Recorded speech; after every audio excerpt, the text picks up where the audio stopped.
Managing Director, good morning. Thank you for joining Sky News Arabiya today. My pleasure.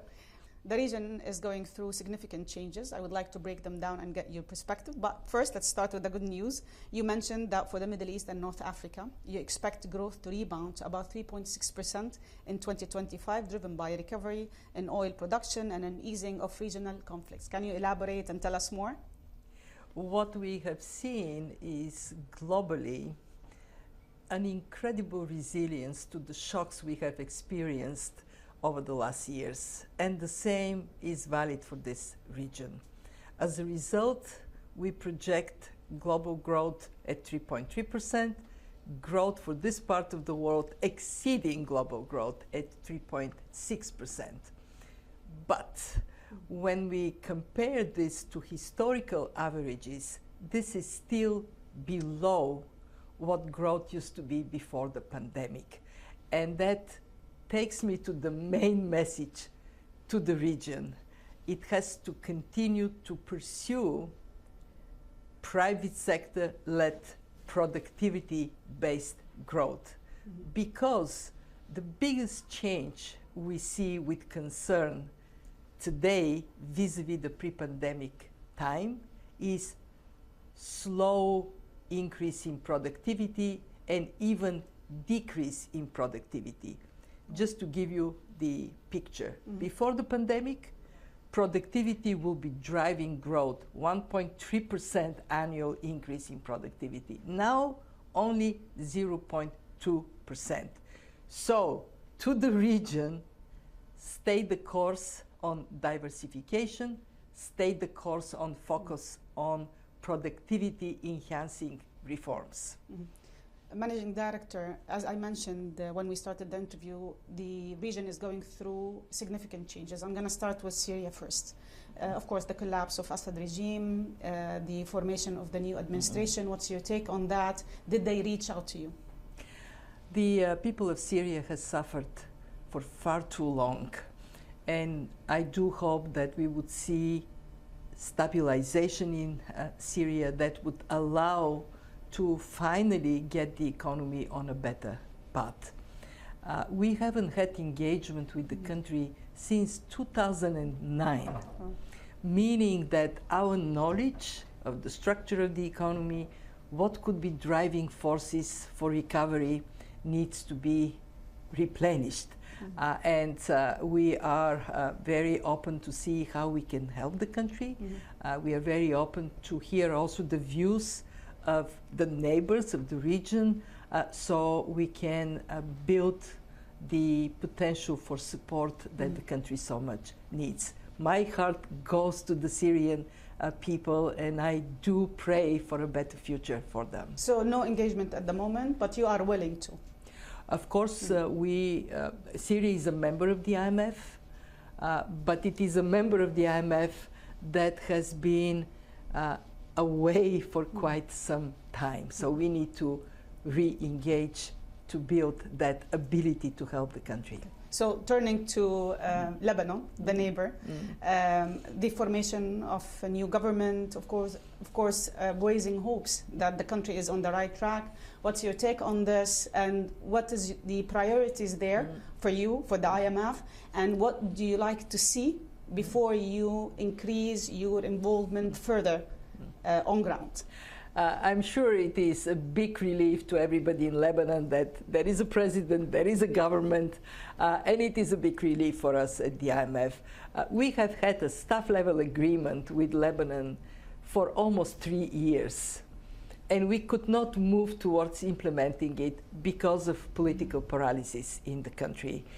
So we are now very encouraged that there is somebody to talk to, and I can tell you that we stand ready to move very swiftly to support Lebanon. Different to Syria, we have kept engagement with Lebanon. We know what the problems are. We know what the solutions are. It is a matter of now demonstrably political will to address these problems. The country needs reforms, and the country is now in a position to pursue these reforms. Did you identify key priorities and commitments that needs to be done as soon as possible there? We have known them for some time. We need to see the Central Bank of Lebanon operating like a central bank with the discipline that this requires. We need to see a budget and a fiscal position that has the political endorsement. Even with the last couple of years, with the absence of political clarity, it was fairly obvious what the budget priorities need to be. And it is very important that the friends of Lebanon can come together to support reconstruction in Lebanon. We are already having discussions around how to accelerate this process. So where we are going to be is the country comes with commitment to reforms, clear path to implementing these reforms, and the friends of Lebanon helping a page to be turned for the better for the people of Lebanon. So you're saying that there are active discussions regarding that, a fast track? Very fast track for Lebanon, because, as I said, we have known for quite some time what needs to be done.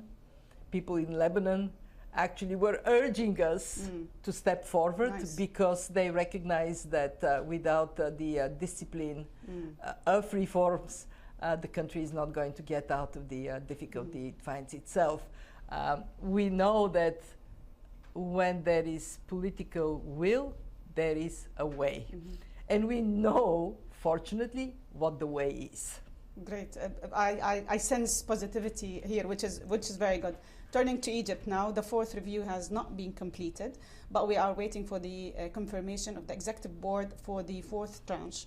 Additionally, there is ongoing discussion about potential loan from RSF. Any insights on the size of the loan? Yeah. We have finished our work with the Egyptian authorities on the completion of the review. And now we are putting that in front of our executive board. We will define within this month a date for the board to look into the outcome of this review, as well as the proposal for a RSF for Egypt. What I can tell you is that we as management are very comfortable with the reform package. We are comfortable with the adjustments that have been done to reflect on the difficult conditions Egypt finds itself in. As you know, because of factors outside of their control, revenues from the Suez Canal have decreased significantly. So we have recalibrated somewhat the path of reforms. The goal remains the same.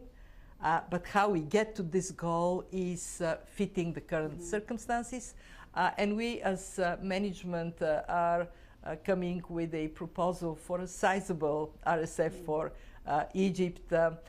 Our board will have to give us a seal of approval. I'm quite confident that we will get that approval. But you haven't decided on the size yet? Well, we as management, we are proposing for the RSF around $1.3 billion. It is for the board to approve or not this amount. As I said, I think we have a credible proposal to our board. So my expectation is for the board to deliberate and approve that proposal. Great. You just mentioned that you're comfortable with the reforms package in Egypt. My question to you, did they ask for additional time for any of those reforms? And if any, what are those reforms? They have not asked for changing the reform objectives. What they have asked was for making the path of implementing the reforms aligned with the changes in their fiscal conditions. And we need to recognize that just the loss of revenues from the Suez Canal is quite significant, as well as the overall complexity of the economic picture in the region because of the conflict. I do hope that the ceasefire agreement, the path to peace for Gaza is going to calm down the situation in the region, benefiting everybody, benefiting Egypt as well. Will that change the economic outlook, you think? What we are seeing is, even in our projections, the reduction in security concerns in the region translates into a more positive outlook, and that applies for the whole region. As you can imagine, it applies even more for the immediate neighbors. Exactly. Let's wrap up with what's happening globally, of course, regarding the trade actions and economic policies of President Trump. First of all, for sure, it's going to have a far-reaching global implications. I would like to understand your take on that, and how will you envision the impact on the region? What we have seen over the last years is that trade is no more the powerful engine of growth it used to be in the 90s, in the 2000s.